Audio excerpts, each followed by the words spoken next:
It's time for your statewide Alabama weathercast.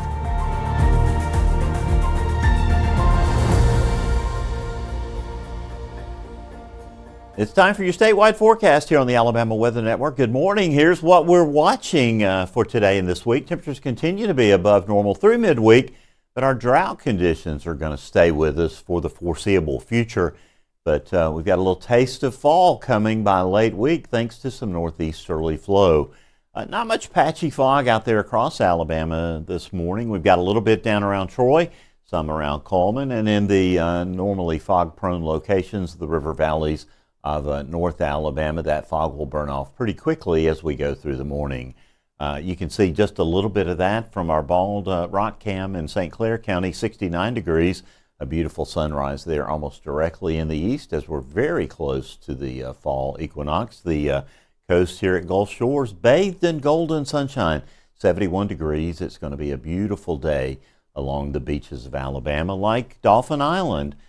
We've got some just artistic clouds here, 76 degrees with a dew point of 69. Just a great start to the day on the Mobile County coast.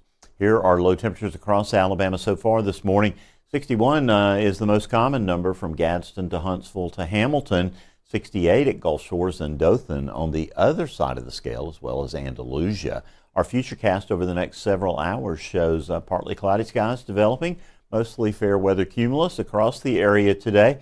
We'll see spotty showers developing mainly over south central and west central Alabama as we get through the heating of the day. Temperatures are going to range from the middle and upper 80s by afternoon over the eastern part of the state, with middle 80s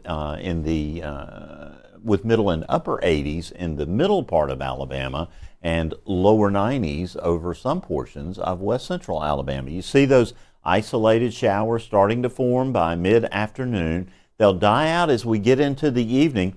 Temperatures will fall back into the 60s overnight across the area under fair skies, and it will be a beautiful sunrise for your Monday. There's one last event left in the Southbound Food Festival. It's been a huge success in Birmingham. The Funk Brunch today from 11:30 till 2 at Birmingham Sloss Furnaces. This soulful Sunday finale will blend Southern brunch flavors with the legendary gospel sounds of the Blind Boys of Alabama. It's going to be warm. Temperatures around 86, 87 degrees with a light northeasterly wind and plenty of sunshine. This is Humberto, still a very powerful Category 4 hurricane.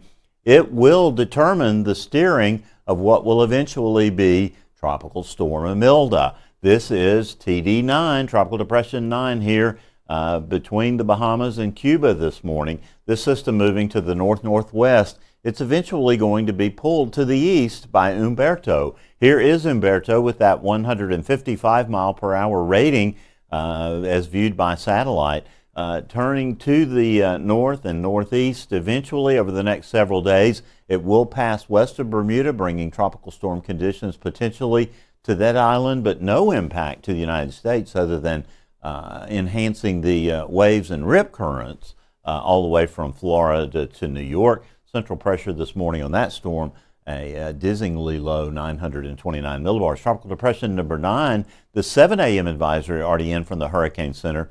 Top winds 35 miles an hour. You can see it down here in the southern Bahamas. The central pressure ticking down another millibar to 1,002 millibars. I think we'll have a tropical storm here later today for sure, if not on the next advisory.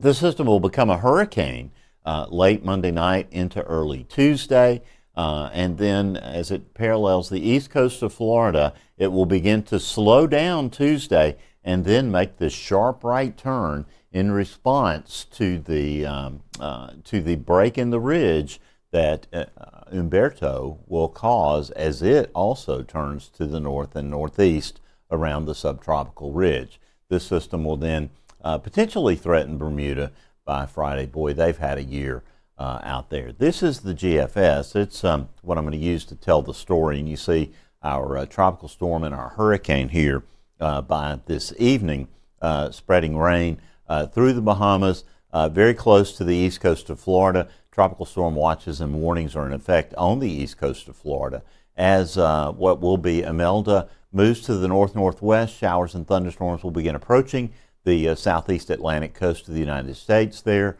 from Savannah through Charleston, through Myrtle Beach into the beaches of North Carolina. By Tuesday, they'll be dealing with heavy rain there. They'll have some coastal flooding and probably some tropical storm force wind gusts. But the good news is the consensus of the models is the system will stall well offshore and then begin turning to the east. But now this forecast is not poured completely in concrete, and we'll be watching very closely just in case something changes at the last minute. But here in Alabama, we'll see some wraparound moisture from the system. That'll bring a few showers our way, especially by Wednesday and Thursday. And as high pressure ridging sets up over the eastern United States, that's going to bring us a cool northeasterly flow and a little taste of fall as we get toward the end of the week and into the weekend. You may notice a few gusty winds, especially over the northeastern parts of Alabama as we get late in the week as well. Watching a little bit of a disturbance here in the Gulf. By late in the week, that could spread some heavy rain along portions of the northern Gulf Coast, and we could see that rain moving inland, especially over Louisiana here by late Friday into Saturday. Your 7-day forecast for North Alabama. We continue to be quite warm at least through Tuesday, but things begin to gradually cool down, and I'm seeing a perfect weather watch in our future here by next Friday and Saturday, as temperatures in the afternoons will be topping out in the upper 70s, overnight lows in the 50s. That'll feel quite nice. And then for South Alabama, they're going to enjoy the benefits of that as well. That northeasterly flow bringing highs down to near 80 by late in the week, overnight lows dropping to near 60 degrees.